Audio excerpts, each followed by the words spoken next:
Career and technical education celebrations, state board priorities set, and education spotlights in the news in this Week in Review.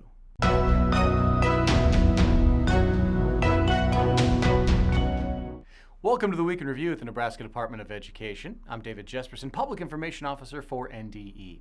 Thank you so much for watching this brief update. The goal over the next few minutes is to fill you in on some of the news, notes, and events that have happened this week involving NDE.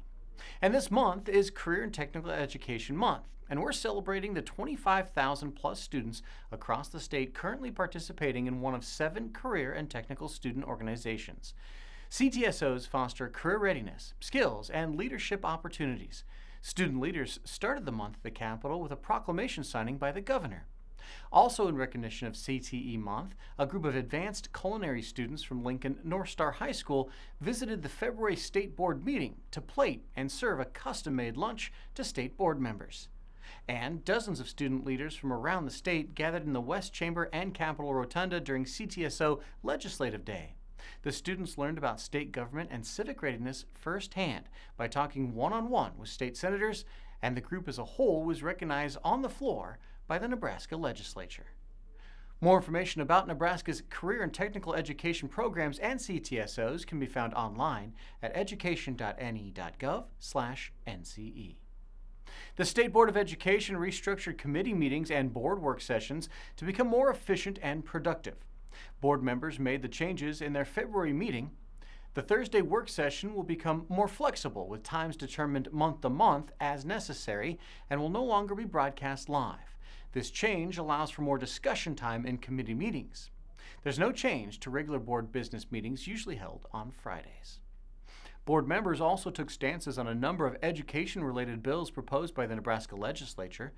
This year, the board voted to oppose 3 bills and support 16 bills introduced in the Education Committee. You can find details on all of those bills in the State Board report at education.ne.gov. And while you're there, you can also find the board's 2020 priorities. Board President Maureen Nichols announced the priorities at the board meeting. These priorities will guide the development of agendas and policy throughout 2020. This year's priority areas are AQuest, early childhood education, and educator preparation and certification. Well, children need good food all year long, even when they're not in school. The Summer Food Service program provides healthy meals to children age 18 and younger, free of charge at locations all across the state. NDE's Katie Parch was on 10/11 First at 4 to discuss the program and the need for sponsors right now. The Office of Nutrition Services is seeking potential sponsors to operate food programs this summer.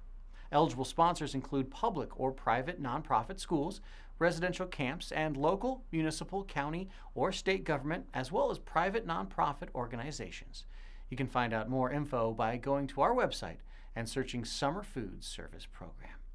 And finally, Commissioner Blumstead presented budget requests for the department to the legislature this week.